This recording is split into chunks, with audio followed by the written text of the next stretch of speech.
Clubhouse.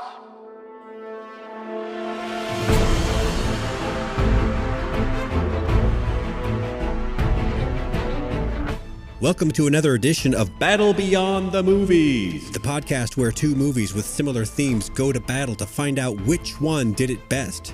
This is Paul from Pod Clubhouse, and with me this week, I'm happy to have a fantastical collaborator and exactly one half of the Geekdom Fancast, since we can't play favorites with geeks around here, Myke. Thanks for joining me on this episode, Myke. Thanks for having me, Paul. It's really an honor to be here on this podcast. I'm really excited about the premise.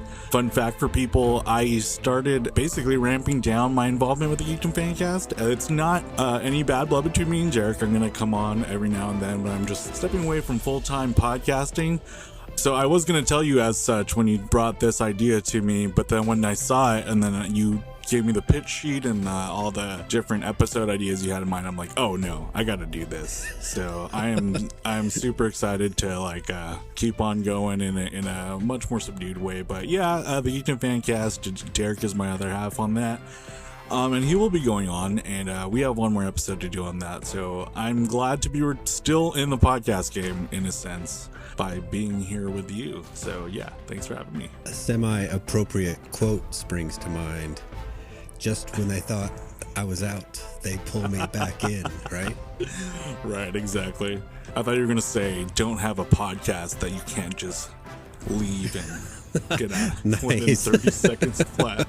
Good I one. It, but That would have been better. Remember Jimmy McElwain on the yard used to say, you want to be making moves on the street, have no attachments, allow nothing to be in your life that you cannot walk out on in 30 seconds flat if you spot the heat around the corner. Remember that?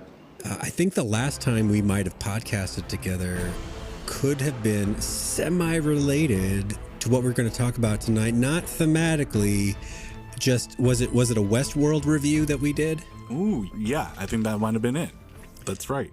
See, there you go. Right, it all comes back full circle, right, with Pod Clubhouse. Or we only want you online to talk about Jonathan Nolan products.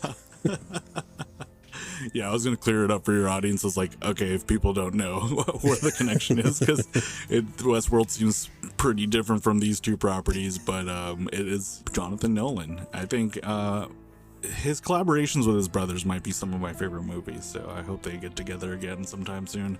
I feel the exact same way, because now that Jonathan is busy with Westworld and like doing things with Lisa Joy, I'm wondering, does that make him too busy to go back to making nearly perfect movies with his brother? I know. You know? I really hope not. But that's the good question, because I still have yet to not completely enjoy a Christopher Nolan movie, but I would say that his last couple were okay. Were like good, but not like the masterpieces I consider the ones that they worked on together to be. Yeah, I mean, Tenet, I want to give it like another chance, I guess, but it seems to be setting itself up for its own little Tenet verse with the way that it ends. But my feeling about it after it ended didn't make me feel like I needed to go make any effort to see that. You know, does that resonate with you? Yep, it totally does. That movie's so funny because that last battle scene just the whole thing's leading up to there was so great, but then it's weird because the movie kind of does this thing where like it goes to one point and then goes backward from that point, but it doesn't land the way it starts. I feel like I don't know, we don't have to review Tenet. I have so many thoughts about Tenet, I'm not gonna even begin, because I know that us being who we are, we can totally go for too much of it, and I'd rather go too deep into our topic today. So, and with that, we'll discuss the combatants.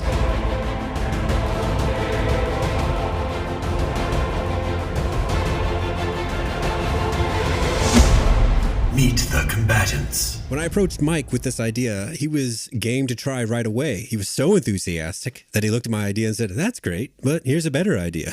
And he came up with tonight's episode's combatants and battleground. So, Myke, we've been hinting and beating around the bush a little bit. Why don't you tell the good people that have turned on this podcast who has come to the fight? Let me start off by saying I did not mean for it to sound like I had a better idea.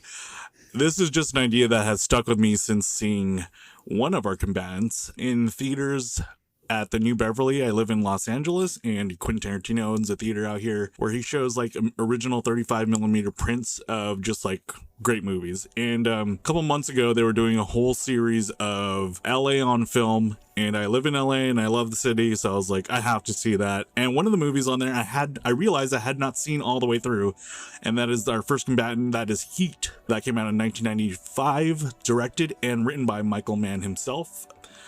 I feel like if you're listening to this podcast, you don't need me to say who Michael Mann is. And also, all these actors, you should know: Robert De Niro, Al Pacino, Val Kilmer, Tom Sizemore. This is like a murderer's row, literally in the movie, and, you know, just in acting in general. Ashley Judd, I believe in one of her first major roles. I think that's right. Amy Brenneman, John Voight, William Fichtner, who also is in The Other Combatant. This is Michael Mann's high crime drama about a group of high-end professional thieves who start to feel the heat from the LAPD when they unknowingly leave a clue at their latest heist. But it's so much more. Isn't that a funny synopsis? It is a funny synopsis because it does not begin to scratch the surface of like what that movie's actually about. When I read that, I mean, I copied and pasted it into the notes, and I thought, wait a second, what clue is that? And I think it's Slick. I think Slick is the clue. Stop talking, okay, Slick? Yes, it is the clue. Just a homeless man just sitting there.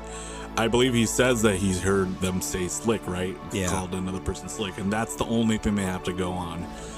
And then Al Pacino just does his thing and is crazy. My idea for this was hatched because I had listened to, like I was telling Paul off the podcast, I was telling you that I had listened to 2 different podcasts about it. I'll shout them out really quick. Blank Check with Griffin and David, great podcast. And the Action Boys podcast, which is a comedian, John Gabris, and 2 other comedians, Ryan Stanger and sorry, the third guy. I'm a big fan, but I totally blanked out right now. He writes for Star Trek Lower Decks. I'll randomly yell out his name later on. I'm sure that's how brains work. And they were talking about how like this is and the Blank Check, both podcasts were basically talking about how Christopher Nolan was very inspired by this. And I looked it up, and like apparently he did screen this for his the heads of his department, according to a Variety article in 2009. He screened a bunch of movies. Paul has more on that, but the last one and the biggest one was Heat. And I was like, oh yeah, The Dark Knight basically feels like Michael Mann's in the superhero universe. It feels like Heat basically, with because the funny synopsis aside, Heat really is like a master criminal versus a master thief. And then Master basically criminal versus master detective, even. Master detective was, yes, that's exactly that. Those were the words that I said. I should have stuck to them. Master criminal and master detective.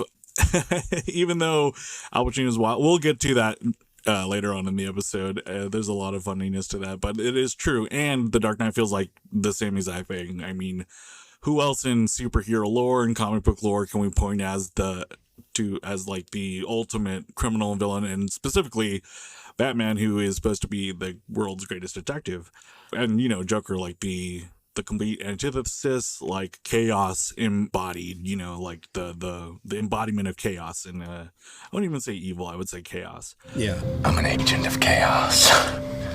So it felt like very similar. I was starting to put together the pieces, and I wanted to talk to people, but I'm the only nerd who has seen Heat in like in recent times. So it's weird to like, I feel like you could still talk to people about The Dark Knight in depth, and it's an acceptable conversation. But like when I bring up, oh, like I just watched Heat for the first time in a long time, or like maybe ever all the way through, I get a lot of like, oh yeah, that's such a great movie, but I have forgotten about it since seeing it in 1995, 1996 or whatever. So I'm like, oh yeah, we can't talk about that.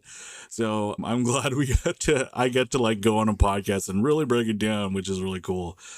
I feel like I've talked so much already on your podcast. So do you want to talk about The Other Combatant? The Other Combatant is, as Myke has alluded to, is actually Christopher Nolan's own Dark Knight. Whatever Gotham needs me to be. The 2008 second movie of his Batman trilogy.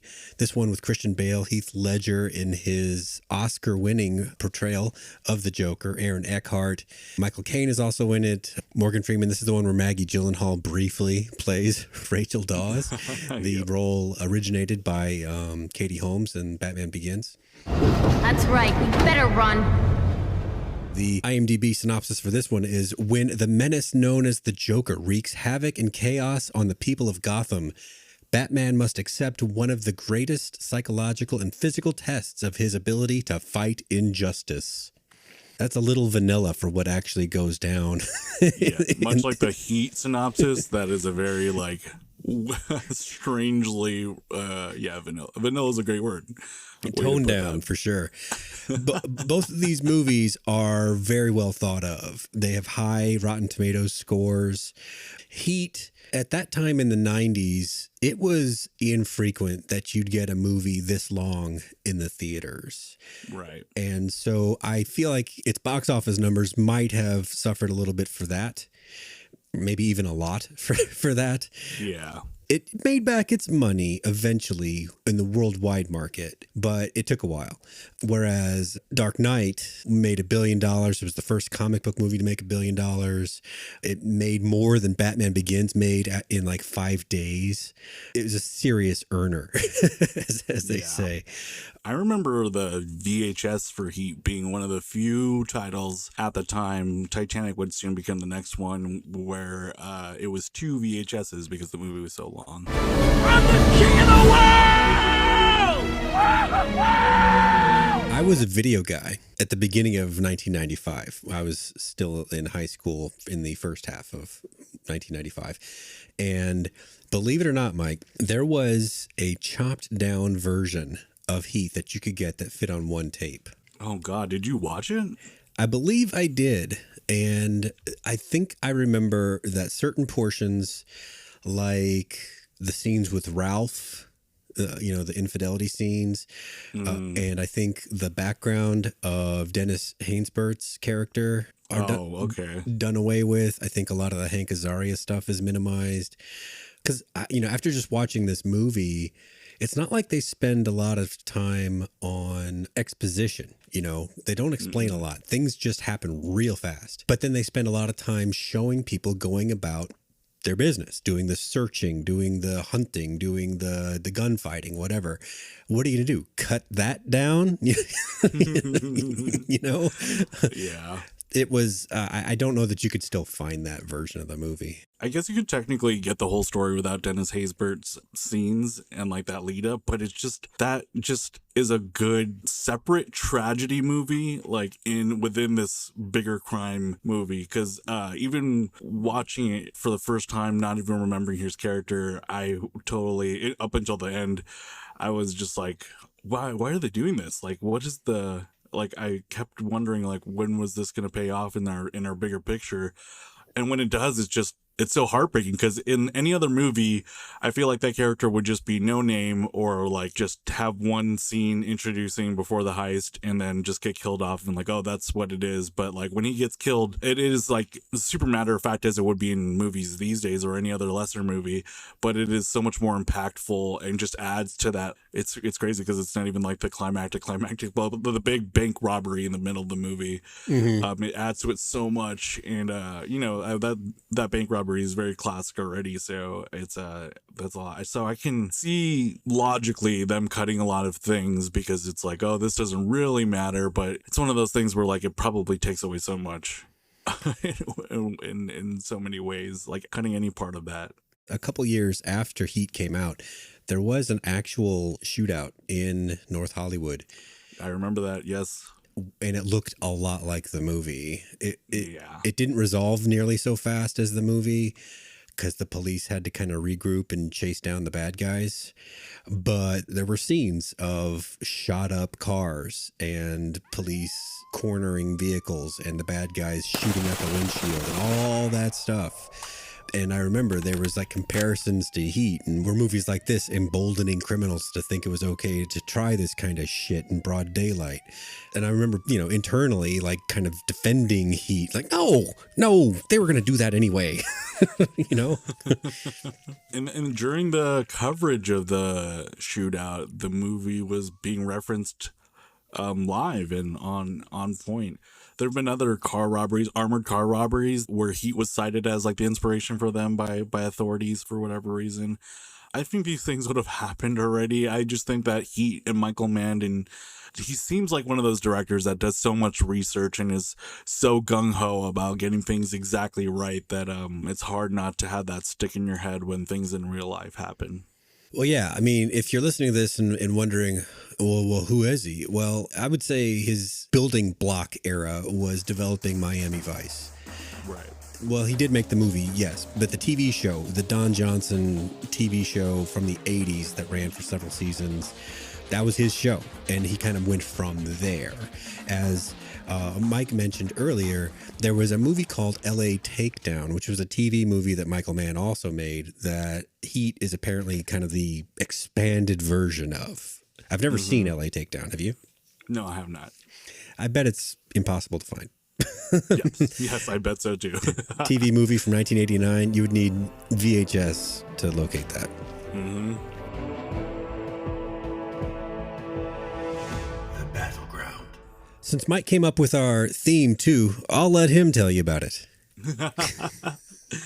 My pitch was there's so many similarities between the movies that I wanted to think of a fun, juicy way to have them combat in this format. And what came to me was, like I said before, Master Criminal versus Master Detective, which movie did it best. And around that, we have kind of a flip, I would say, that we can get to later. But, in Heat, obviously, it's Al Pacino. Say hello to my little friend!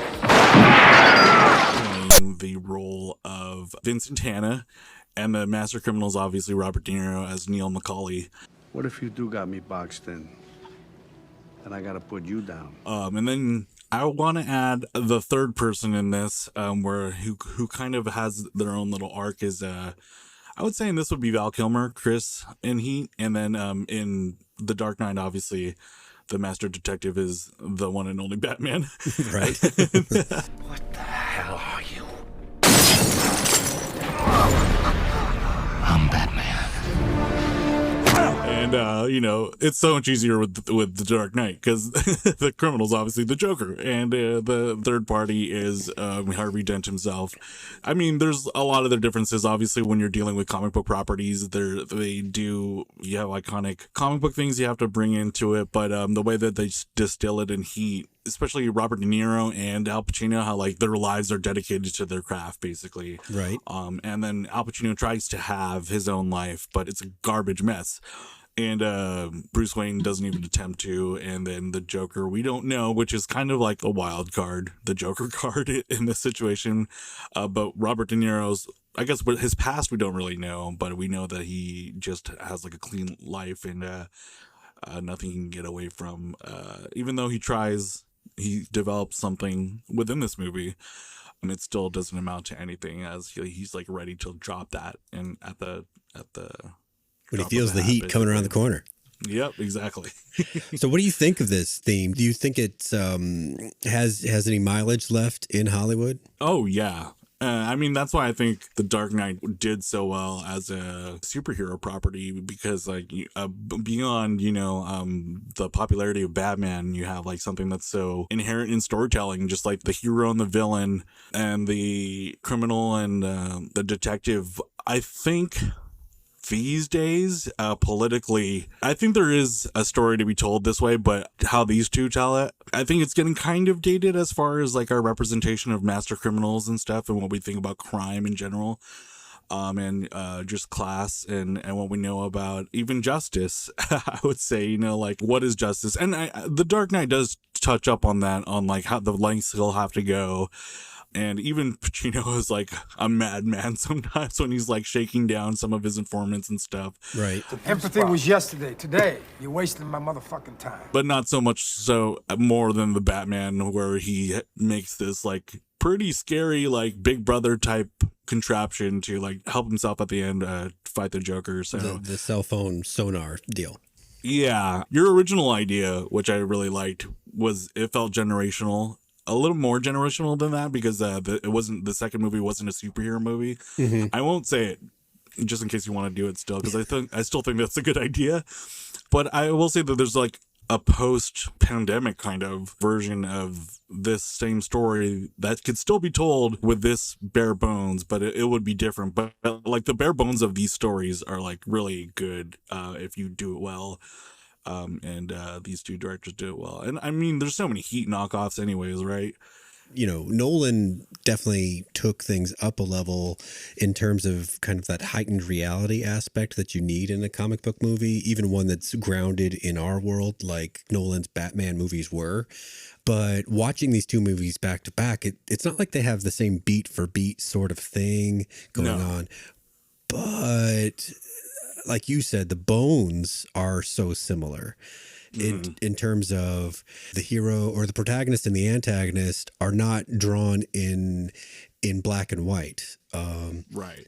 I will say that the Dark Knight's opening bank robbery is not beat for beat any of the two heists in Heat, but it feels like a cover band playing, or like not even, it feels like a remix of an original Michael Mann song, like just aesthetically, just the way it's paced, the way it's shot, everything about it feels up until also, this is something that I told you, Paul, as far as one of the similarities, they cast William Fichtner, who is in Heat and also in The Dark Knight, and in that one bank robbery scene is kind of like a similar kind of character. You have any idea who you're stealing from?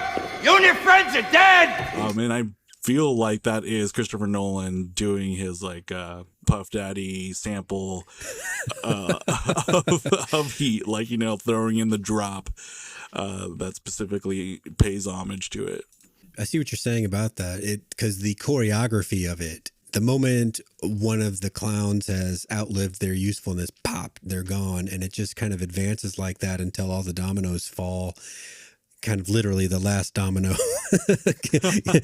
gets smushed by toppled over, right, by the bus.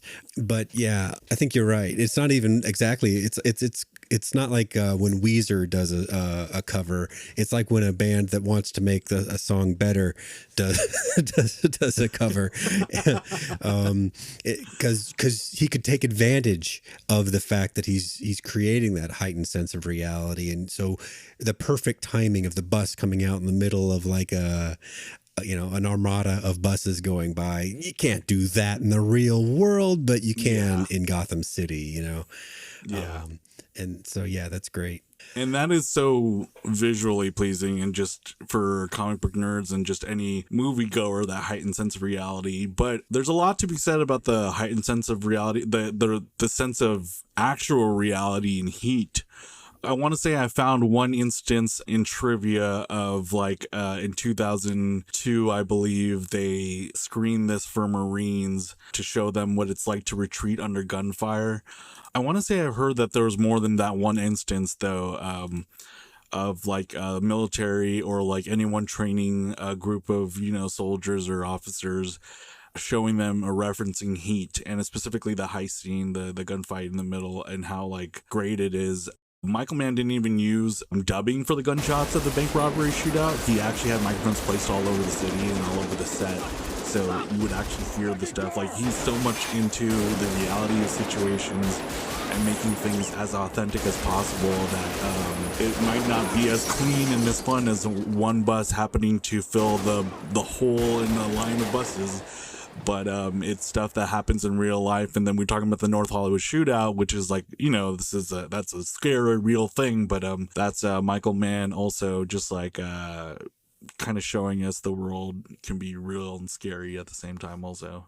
That scene that you're talking about, the heist and then the escape and all that, the way that the police have to play catch up, they have to be reactive to the whole situation because they don't know what's happening next exactly, especially the poor uniformed cops. Jesus Christ, they had no hope. I know. And meanwhile, Neil and his crew are, I don't know if they served in the military, but they are advancing through those cars like they have in terms of covering each other. They're not even necessarily trying to hit cops. They're just trying to keep their heads down, which is what automatic weapons are largely for. That's why they shoot so many bullets, you know, is to just keep you scared from poking your head out. On that, Michael Mann actually directed the extras and the actors playing the police officers to only fire their rifles in semi-automatic mode. And that's, you know, realistically what police would do because they don't want to hit bystanders or friendly fire. And the robbers, like, he wanted to show them and successfully showed them just spraying back and forth without full automatic, even striking innocent people because all they care about is going away. I love the feeling of a Michael Mann movie. I just watched the movie to prepare for this, and every time I watch that sequence, I catch myself tensing up, like the muscles in my neck, you know, like it's not something that I can just watch and get through, even though I know what's going to happen. I've known for the last 25-ish years how it's turning out, and I still edge of my seat, kind of gripping the edge of the couch tightly kind of thing, because it is just so raw the way that it feels like it's shot. It feels almost documentary like an embedded camera kind of coverage of what's happening there. The other thing about that scene, it's like no music. There's everything Hollywood that you can make a scene like that is just taken out. There's not even a dramatic moment where the gunfight begins. It's just Val Kilmer seeing like one cop across the street and immediately pulling up and shooting, because like that's what they train for. This is what they do. They're not messing around. And Michael Mann doesn't do anything artistic in a way to like overly melodramatize the moment. He just shows it matter of fact. No slow-mo, no like casings flying artistically through a perfect arc in the air. none of that. Yes, exactly. The anti-John Woo. Right. Yeah. As much as I like John Woo, I will say this is a completely different beast. And in comparison, The Dark Knight has that one famous scene in the middle when they're like taking Harvey Dent after he says he's Batman, and they're like taking him to lock up. So be it. Take the Batman into custody. I am the Batman. The Joker's chasing him on a truck. Everyone knows the scene where they flip the truck. That also does not have music to it. And that's kind of weird for a superhero movie where like I feel like every set piece you want to have like the hero's theme blaring or like the villain's theme blaring, you know. I just rewatched Shang-Chi, and like the music in that is beautiful, but it is all over. It's just like spread all over the fight scenes, like jelly on toast. Yeah, exactly. Like just with no regard, just throw it out there. And Nolan only imagined that he was like, yeah, let's make it as bare and sparse as that scene, the heist scene, the big heist scene in Heat. If you think about, say the big scene at the end of Endgame, right? You can actually just kind of hear the Avengers theme playing as all the armies amass before they go to war, right? Whereas, and you can hear it, you can actually know the notes. Whereas here, what they have with the theme is, like you said, bare bones. Even in the moments where they do have the music, it builds tension, but it doesn't really follow like a melodic line or something that you could just hum in the car. The establishing shots where they're showing Batman looming on the corner of a building before he jumps down to take Lau into custody or whatever. It's just like a French horn or something going, burr, burr. You know, it's yeah. It's not like a melody or something like that. It just kind of evokes mood, but doesn't want to stand on its own as like, this is a whole piece of music, you know? Right. It's not a typical triumphant score that we're used to from like Silvestri and John Williams and stuff and superhero stuff. I feel like it really only crescendos into something where you could kind of hum recognizably right at the end when he's like going away and the Dark Knight, the title card appears on the screen for the first time in the movie, right after his little Commissioner Gordon's last monologue about Batman, which I admit when I saw it in theaters for the first time, it may have been 5 o'clock in the morning because I saw a late screening, but I teared up at the end of that. Man, just like overwhelmed with emotion of like how good that movie was. Yeah, I just finished it again today and I'm like, Jesus Christ, that's a good movie. Yes, it is so good. The moment where Gordon is explaining to his son the concept of the hero we need, the hero we deserve, and how that's reversed with regard to Harvey Dent and all that. A hero. Not the hero we deserved, but the hero we needed. Nothing less than a knight. It took me a few minutes after watching to kind of do the math and be like, what? Wait, what is that? Wait, okay, now I get it. All right. Yeah, I get it now. All right. Well, we've gone up and down with these, what we like about these movies and the battleground. So let's get on to the fight. The fight. So thematically, when I was taking notes on these two movies, I constrained myself to only the actions of the people identified as the master criminal or the master detective. As interesting as some of those subplots were, until they intersected with our main players, I just kind of used those moments to make more complete notes on everything else. I think that's super smart. What if you had a fantasy football league and you could swap in, say, Vincent Hanna into Gotham City to try to solve the Gotham situation, or reverse? Or Batman in our world, is that? Right. Do you think we'd still have successful outcomes at the end? No, I do not, actually. Maybe if you put Vincent Hanna in the Dark Knight world, but I just feel like that the idea of Batman, and especially the Batman portrayed in the Dark Knight, is just too idealistic and kind of impossible in a real world scenario. It could get borderline fascistic, maybe. But I think Vincent Hanna would be formidable against the mob bosses and even like the crazier Joker character, and just the way he handles himself in that world. Although I don't know if like his life is in shambles in modern day Los Angeles, according to 1995. You know, you can ball my wife if she wants you to. You can lounge around here on her sofa in her ex-husband's dead tech post-modernistic bullshit house if you want to. But you do not get to watch my fucking television set. Yeah. I wonder what his life, like, personality-wise would be in Gotham City.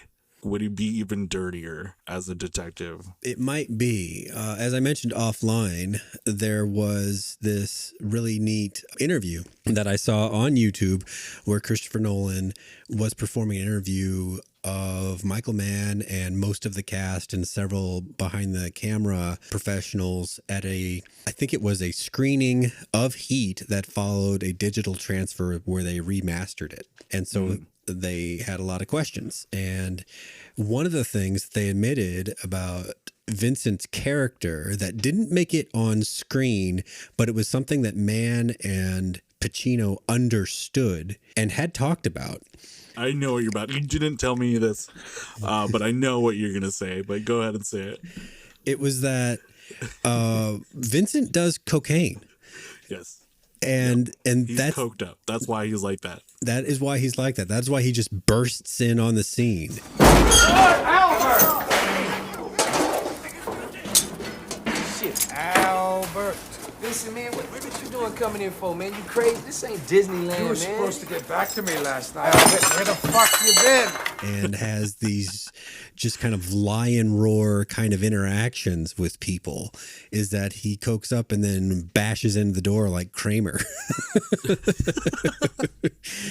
You know, in his persona, he actually is. It's not, you know, like his identity's known to everyone, but he does have like another, like Batman is a persona, obviously, to strike fear. But he also has that one, like he's kind of subdued up until his first meeting with his first informant at the junkyard. And then he's like all of a sudden like, whoa, he's like, Give me all you got! Vincent, give me all you got! He's the Pacino that is, you know, is about to slowly become the Pacino that's made fun of by like every other comedian. And he kind of does have like this, he's like kind of measured when he's like dealing with whatever else, like the daughter he's raising.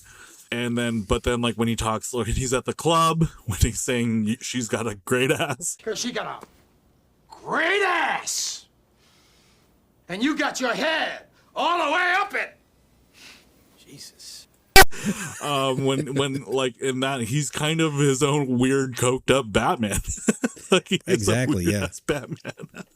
And maybe that would play well in Gotham City as far as theatrics. I want to say that Vincent Hanna might be successful in Gotham City because I feel like he would, in a sketchy way, be in on everyone's gangs, kind of have them in or like relations, whether it's informant, whether it's an actual customer dealer scenario, but like he might have a more of a know and more of an involvement, whereas Batman is obviously just trying to make, you know, like in this movie, Batman's trying to retire. Yes. He wants Rachel.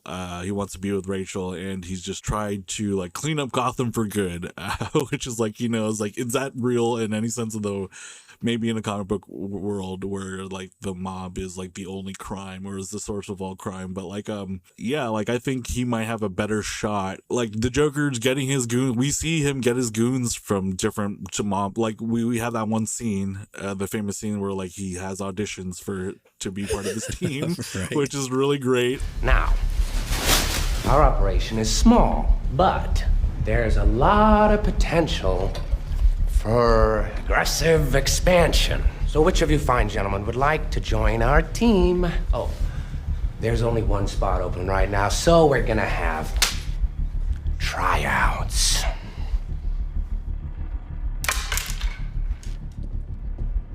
Make it fast.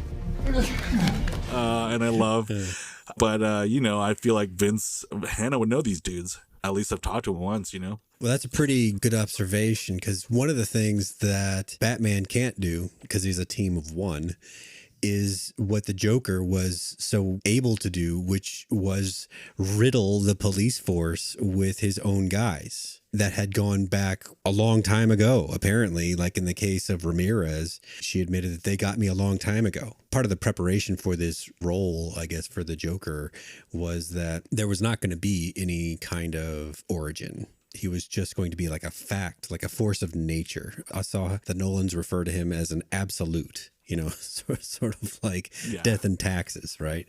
And that really comes across, I would say. Yeah, well, he does just come out of nowhere. But little lines like that let us know that, okay, well, he's been preparing for some time to make this move, or at least to come out, because he doesn't actually want to, you know, he doesn't want to run crime in Gotham City. He said it'd be like if a dog caught up to a tire. He wouldn't know what to do with it. Do I really look like a guy with a plan? You know what I am? I'm a dog chasing cars. I wouldn't know what to do with one if I caught it. You know, I just do things. But he does like to stir the pot and see what happens then. That's really what he's interested in. And Neil McCauley's kind of a similar case.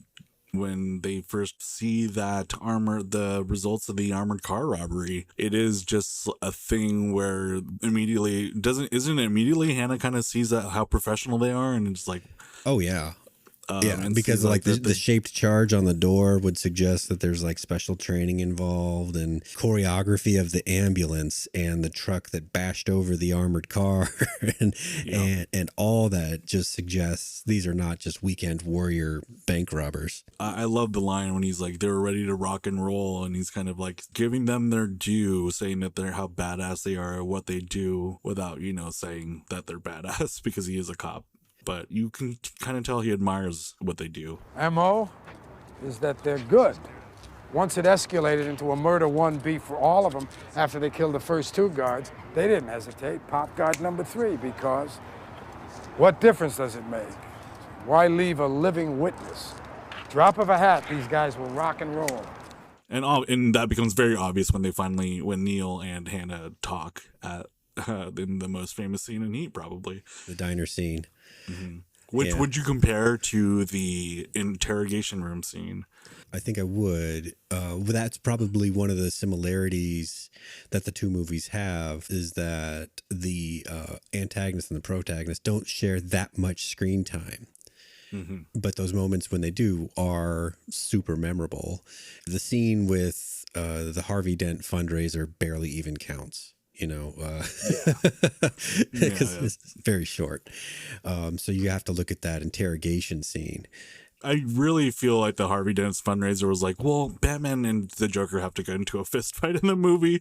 Like, your idea, Chris, is so good, but they gotta get into a fist fight at least. Like, right. They can't all be just that intelligent, you know. It can't all be like that much of a thriller. We still have to have Batman and Joker trade blows.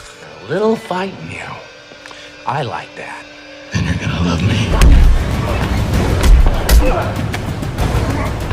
Yeah, I mean, that's the only really traditional feeling superhero fight in the movie, I feel like. And if you're looking for plot holes, I mean, who took care of the Joker after that? I mean, Batman jumps out the window, and the next scene is assuming all, like Dent gets out, the people are fine, Joker just goes about his business and goes to something else without killing everybody there just because they're there.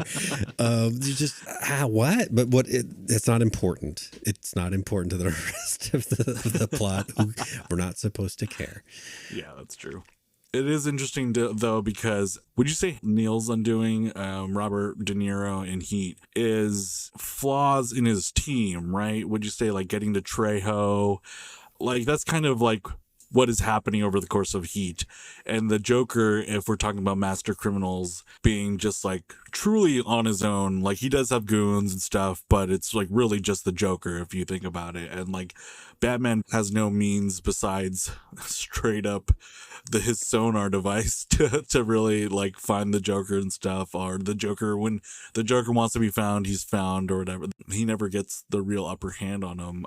It's kind of reverse, right? This is kind of one of the reversals I was thinking of as far as like how their roles are reversed. Well, that's definitely worth talking about in terms of like the master criminal element. As far as the Joker's concerned, is they thought that they were playing him with the whole Gordon murder, faking his death. Yeah, and the Joker getting caught with that whole scenario. They thought they were playing him, whereas they were playing into Joker's hand the entire time, even with the car chase, even with the people that probably died in that that whole thing. That was all just so that he could get into that interrogation room and distract everybody from Dent and Rachel getting abducted. You wanted me. Here I am. Right. Where I feel like Macaulay, on the other hand, is dealing with what Batman's dealing with. Like his allies are turning against him or fucking up in some way or some situation, and one of the things that Neil is dealing with, he's struggling with his adherence to his own code. Yes. The don't involve anything in your life that you can't drop in 30 seconds if you feel the heat coming around the corner, whatever the exact quote is. Mm-hmm. I'm close enough. That was actually really close. But he's got this woman, he's got Edie that he has intertwined into his world. She's not quite sure that she wants to go with him, but she's not sure that she doesn't either. That's his struggle. He won't commit to one or the other by the end of the movie, and that fucks up his timing with what would save his life. If he follows his plan to get out of town with Edie, he's okay. Or if he would have ditched if he would have ditched Edie a long time ago and been able to follow maybe a different plan that didn't involve her, maybe he would have been on an earlier flight and would have not had to worry about this Wayne Grow business. But it was needing to go deal with Wayne. It was like his need to serve that inner part of himself that needed to balance that sheet, that ledger. Exactly. Yeah, he needed to cross that off because he was so professional. That's his job. That's who he is. It's like he's the guy who makes sure like there's no loose ends. Look at me. Look at me. Look at me.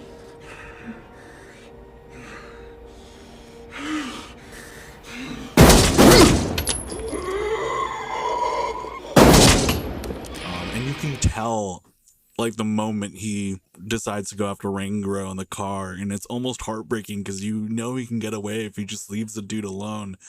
But there's like one specific shot and one specific scene where they're like turning on to, I want to say, off the 405 to LAX to get out of there, and he kind of smiles and he's like, nope, change of plans, and you're just like, no, like, yeah, I know, you're almost there.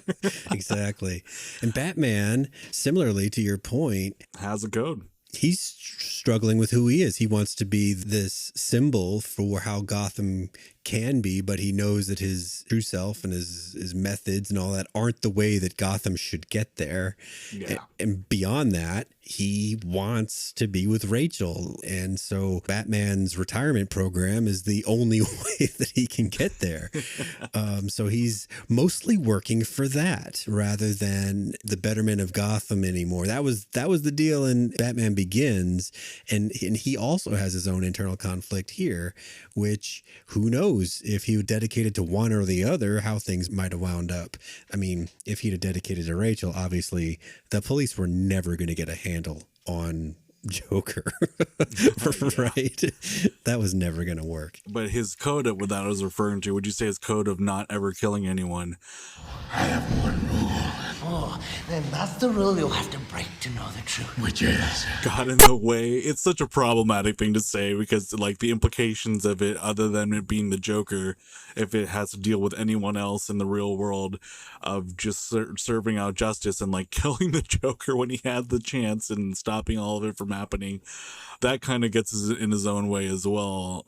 In terms of a comic book universe, I'll go along with that idea. Yeah. That it gets in the way. It's interesting, when you see Zack Snyder say things like, of course Batman kills people. Yeah. That's funny. Oh, man. You bring up a good point. Batman doesn't want Harvey to be like him, and then his worst nightmare comes true when he becomes Two-Face. He becomes like him, but shows the super scary side of being a vigilante, where, like, if the mind is so twisted, but has, like, the same kind of methods and motives of just going around and dealing his own justice, it could be really bad and scary. Batman, in essence, could be a couple steps away from that. On the other end, we got De Niro over here telling his crew not to have, like, there's that one scene where they're they're having the dinner together and he's looking around and everyone's got their girl with them. I believe it's the same scene where Tom Sizemore proposes, right? And Vince and the cops are all outside waiting, just watching. Yeah, exactly. He's got his own code, like you said. Like, you could just, if you feel the heat coming, like, just get out of there. I'm just gonna continually butcher it till it's unrecognizable. Right. But they're not when following... you feel like getting warm, right? They're on the opposite end of Batman. Like, they're not following him and or his code or, like, how he thinks they should be. Man, they kind of get screwed for it too.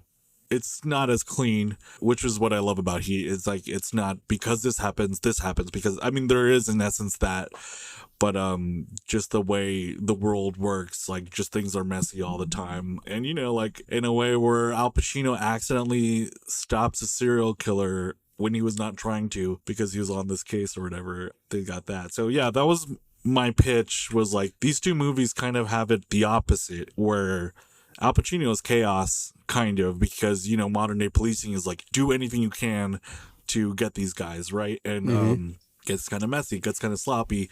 Arguably, if the police had not shown up at the bank robbery, no one would have gotten killed if they just got away with it. You know what I'm saying? So Pacino himself has to be chaos in order do anything they can to catch these guys. They only have the word slick. That's all they have. And then on the other end, Batman is very much like, De Niro's very much like Batman, where, like, he's kind of trained his whole life for this. He's made himself inside and out, like, clean. Well, like, everything just washes off of him.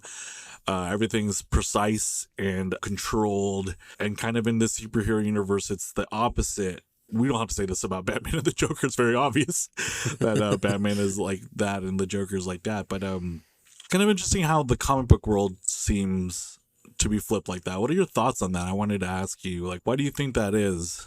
Well, I think we crave the simplicity of that approach, the kind of the right and wrongness of it, at least the way it's presented to us. I mean, internally, Batman has his own conflicts about how he delivers right and wrong, but he wants what gets shown to the rest of us to be like, I'm stopping the wrong. Don't worry about how I do it. I think at our core, as people that want to live in a safe feeling society, I think we wish things kind of worked that way, where we don't ask a lot of questions and the people that do bad things just go away. That's attractive. My take is that if Pacino left it alone and De Niro and his crew just got away with it, a lot less people would have got hurt. And, like, really, the only thing that was at stake was, like, insured bank money. That's a really good take. Macaulay would have gone away. Yeah, in our fantasy world, if you don't stop the Joker or the mob, things will become crazy, and so you need that Batman. But arguably, Pacino brings a lot of people into his wake, especially even, like, to the fact where, like, the way he lives his life kind of makes Natalie Portman commit suicide.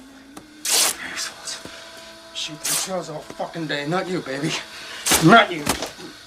Because of just like all the stuff that's happening around her. I'm not blaming him specifically for that moment, but it's part of the wake that he leaves in being who he is. Well, that's his third wife, and chances are that's going to be his third ex-wife before too long. Yes, definitely.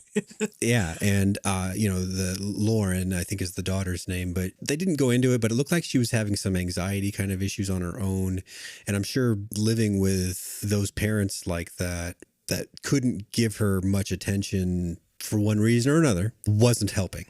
And that still counts, though, in terms of what you're saying, in terms of the wreckage left in his wake. He didn't force her to cut herself, and he loves her, he loves her, but he cannot be around, and it's not his place as stepdad in that relationship as they've defined it, as I saw it anyway, to take her to therapy. No, I don't. I agree. But still, there's a little girl who cut herself to try to commit suicide just in his periphery there. What is the Asian saying? There's something about like cutting through water like a pebble in a lake. It's like you want to leave the fewest ripples possible, the least wake possible. I forget the exact thing. Oh, I know exactly. I don't know the exact quote, but I totally know what you're talking about. Yeah, that's not him. No, that is not him. That is more like De Niro, actually. Yeah. They're the opposite side of that coin, of each other's coins. As far as tactics and stuff, what other notes do you have when we compare these movies? I like that in both movies, in all instances, we have people that are thoroughly prepared and they are constantly trying to get around each other in terms of knowing more about the other party. Narratively, it goes a little further with the Batman situation, but that's a newer movie too. And so I was kind of wondering, as a later question that we could wonder about, do these kind of movies need to keep ratcheting up that kind of intrigue to keep audiences engaged? Because there have been cops and robber movies since movies, basically, but they weren't this complex in terms of, how they interact, and they were much more, Keystone back in the day, bags of money with the $ printed on them and that kind of thing. So, maybe the evolution of movies makes the plot need to be such that, like I mentioned earlier, the Joker wants to get caught in that scene. Right. Whereas, you have the same, not the same, but a similar kind of situation in Heat, where Neil and his gang show up to just some location that doesn't mean anything at all. And the purpose is to draw the cops out so that they can start finding out who's tracking them. You know what they're looking at? What? Us. Yeah, in Heat, it's a lot more like a game to them. That scene is so funny. I love it. When and then Pacino goes, "Oh, like here you go, the LA fucking PD." And it is very much so like, I got you. Or like even when he gets tracked down the freeway, when Hannah tracks him down on the freeway and asks him to get coffee. I mean, ultimately, that scene is just setting up the great coffee scene where you finally get to see Pacino and De Niro like act against each other. But also, like, it is much like a game, like, like we're playing the politics of real life where like you need to get evidence. At one point, Vincent Hanna has to like stop his men from moving in on them because they have nothing. They're just going to go away with alibis or whatever. Mm-hmm. And De Niro knows that. So that's why he just drops what he's doing and just cancels that heist completely, even though they're almost done, and then just get out of there. Walk. I'm right there. Walk now. Come on. It's so awesome to see that. But I get what you're talking about when you're modernizing that in The Dark Knight. Like, it's every move has got to be like some planned out, like very genius level move of like, oh, like it seems like Gordon died randomly, but oh, they really did this. But then you find out that Joker knew that all along, and he was going along with it to separate Two-Face and Rachel, and like Harvey Dent and Rachel, because that was part of his plan.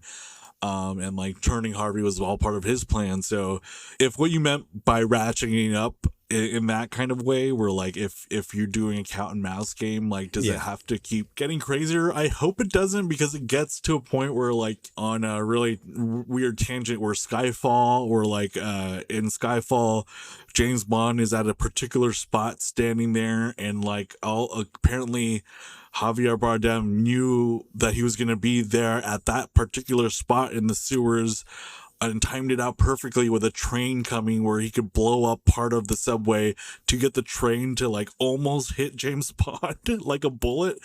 It gets to like a crazy Wile E. Coyote Roadrunner level cartoony thing where like Christopher Nolan was right at the edge, I think, and kind of skirting it, and it's very believable because of how heightened the Joker and Batman are as like archetypes and characters in fiction. But like if you do that in any real world scenario, I don't think like that's the way to go to talk about cops and robbers. I was thinking the same thing. The most recent couple of 007 movies are like, you're watching it, and at a certain point you're like, okay, I guess I'm just going along with it at this point because I've lost the thread. I don't know why we're here anymore, but okay. Yes. Well, we have talked these two movies up and down the podcast, so it's time to deliver our verdicts. Dun, dun, dun. The verdict. Do you have a clear winner, Myke, in your mind? Do you have one of these movies that takes the master detective versus the master criminal and does it better than the other? I do. You do? It is not a winner by far. It is not a runaway victory. It's a very close thing because of how great these two movies are. But I do have one clear winner. Should I go ahead and say it? You should. Well, I'll start with The Dark Knight. I believe it's super iconic, influential on our culture and fiction and comic book movies and so many things. There's just that movie has meant a lot to me in my life. I love it so much, still love it. I realized I didn't have a 4K version of it, and so I got it, because I needed an excuse to watch it for this, and then this podcast came, and I was like, great, so I'll get it now because maybe I'll watch it again someday. It's nearly a perfect superhero movie for me. I will not get into it, but the only bad taste it has left in my mouth is where The Dark Knight Rises goes with Batman's character. Wasn't a big fan of that, but I will, that's another podcast for another day. But if I, look at this by itself, or even considering Batman Begins, which I love a lot as well, it's a great movie. But for this particular battle, I do believe that there's a naivety involved when you look at it in a comic book perspective with these archetypal things in general, especially since it's trying to be so grounded and is very successful at being grounded. Christopher Nolan did a good job at what he aimed to do with making it kind of like a very Heat-esque movie. Yeah. Like it feels like Heat. And it's really good. And characters so iconic that they are almost as iconic as like Pacino and De Niro. That being said, I would give it like a 4.5 out of 5 as far as like detective versus criminal, because it just like it does so well at saying what it wants to say, but it's all encapsulated in a comic book, very fictionalized universe, especially Gotham City not even being based on an amalgamation of cities. So that's 4.5. Let's say batarangs, even though he did not use any batarangs. No, he that's insane. That is true, right? He didn't. Yeah. Wow, that's crazy. Wow. Okay, and then but Heat, I feel like holds up so well. How many let's say stacks of $100 bills? 5 stacks. 5 stacks. Or can I just say five? I'm saying it as the joke, not as like sincerely, but 5 Pacino saying great asses. Great ass! Great asses, right? Yes, exactly.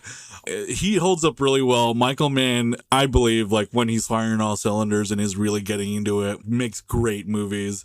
His just attention to detail, him just working out, going for realism, going for just everything he does basically to make the movie as kind of grounded and real and authentic as possible. And he kind of worked all the way. I'm constantly in a battle with myself whether I like this or Collateral the most. Okay. But those two are like neck and neck to me as far as like, that's kind of like also an archetypal story also, maybe more so than this because there's like symbolism and stuff, but I love Collateral. But just everything distilled to that, taking cops and robbers, distilling it, but also making it real, like how he balances that, and just like kind of being so prescient about messed up cops have to be in order to be really good cops, and like to get the job done. And just like being honest about the criminals, like not having overly melodramatic criminals where like they're like chaotic and evil, but they're still master criminals, like nailing the idea of a master criminal, but not being so cartoonish with it is just perfect. And like everyone involved in Heat, from the actors to every department head that had to watch probably LA Takedown. I wish I knew the movies that Michael Mann screened for them just for like this whole balance thing. I'll tell you. Yeah. There were the first 4 days, I guess, of the shooting schedule were spent watching these movies. I don't know why he chose those movies because I haven't seen all of these movies. Okay. But in order, it was Heat, Cat People. I don't know Cat People, but I think it's a mobster movie. Citizen Kane. Whoa. King Kong, the 1930s King Kong. Batman Begins. That just makes good sense. Black Sunday. A Clockwork Orange, and Stalag 17. Clockwork Orange makes sense because of the Joker, right? Well, I read separately that Heath Ledger based certain aspects of the Joker's behavior on Malcolm McDowell from A Clockwork Orange. That makes a lot of sense. Wow. I wish for like great movies like these, there's just like books about everything, or like an Aaron Sorkin TV show, or like he just documents everything that happened in the making of these, because I would love that as much as the movies themselves. But yeah, I think he did it better. I think The Dark Knight is kind of the adolescent way of looking at good versus evil, and then growing up is realizing that it's actually heat. Well, Heat definitely is you can look at that and think and know that is meant to represent mid-90s LA to some extent. Yes. And I mean, given that a shootout a lot like that happened not long after it kind of does. I mean, it very much nails the kind of atmosphere that was happening in LA at that time period. Personally, in terms, I guess I'm going to these two are for me also very neck and neck. Mm-hmm. I might even not be able to bring half Batarangs into the category here, because I mean, I think I would have both 5 Batarangs and 5 great asses. so it does come down to just like how much dust is on the scale to try to give one side an advantage over the other. Is there a pin that breaks the camel's back on one side or the other? I think for me, it's rewatchability. I thoroughly enjoy the bank heist choreography and all that in Heat. I mean, I'll fast forward just to that and watch that and then go watch something else. I know where this is going. Heat is a long movie. Heat is a long movie. And it is something to take into account. You can't just sit back and watch Heat. That being said, I think I'll end up rewatching throughout my life The Dark Knight more often. I enjoy the portrayal of the Joker. Even though Joaquin also won an Oscar for the Joker, I don't see myself rewatching the Joker a whole lot. Whereas this, just so many aspects of it, I wouldn't have a spot to fast forward it to on this, because I just love watching the whole thing. It's like one of those movies. I've several standby movies that I'm willing to like do shit like, make dinner or fold the laundry while I'm doing. This is not one. I would rather just sit and only watch this movie if I'm going to exist on Earth doing something, I have lots of movies like that where I'm not really interested in chopping it up, doing other things. When it's on, that's all I want to do. Can I propose a question to you? Please. Would it be different, though, if we still lived in a society where we channel surfed? Because I could see Heat being like the Shawshank Redemption for me, where like if I was like channel surfing and see that like, oh, Heat's on TNT or FX, I'll just leave this on. Like you said, do the dishes, fold laundry, or start cooking something. Yeah. Whereas, much like you said, The Dark Knight, I probably wouldn't enjoy it as much to just turn on The Dark Knight. Maybe, I don't think, like, than it would Heat. Like, I think I would probably more likely watch The Dark Knight back to front more times. But as far as just like jumping in on The Dark Knight, I'm not sure if I would do it as much as you. Right. What do you think?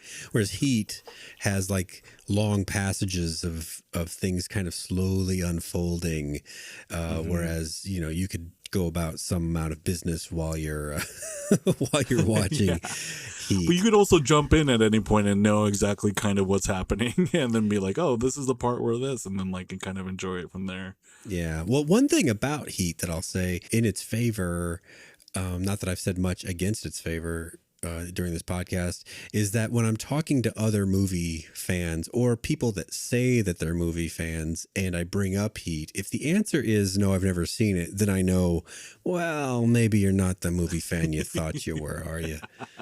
Yeah. Agreed. Well, Myke, especially if they like The Dark Knight. Right, exactly, because everybody's seen The Dark Knight. That $1 billion worldwide is proof positive. That is discounting China. The movie was not allowed to be shown in China. China said no. So that's $1 billion without China. That's insane. That doesn't mean Chinese people haven't seen it. Apparently, it is I know. I bet they found a way. Yeah, it is one of the most bootlegged movies in China ever. But that, of course, doesn't figure into the box office mojo figures. Well, in closing, I hope you've enjoyed this episode of Battle Beyond the Movies, and we'll come back for our next one as my pal Inez and I take a look into our dystopian future and discuss movies with a pretty bleak outlook on childbirth in the days to come, with The Handmaid's Tale versus Children of Men. That's going to be a fun one. And fun is in the biggest quotes. Right, exactly. It'll be engaging. Maybe engaging is a better word to use for that. That is a much better word, because we're trying to avoid the word interesting. People say interesting, but they mean everything when they say interesting. So engaging is a much better word. So if you like this, please remember to rate, review, and subscribe to this podcast on Apple Podcasts or wherever you listen to podcasts. You can find me on Twitter at Paul V. Daily or at Pod Clubhouse or www.podclubhouse.com. So, Myke, I know that you're winding down your formal Geekdom Fancast presence, but are you maintaining your other socials? Oh, yeah. If you still want to, I don't know, hear me talk about a Laker game or something, or whatever movie's coming out, at OneMyke, ONEMYKE on Twitter and Instagram. But thank you, Paul, for having me. I can't wait to do this again. This was really fun. Pleasure was all mine, Myke. Thanks a lot.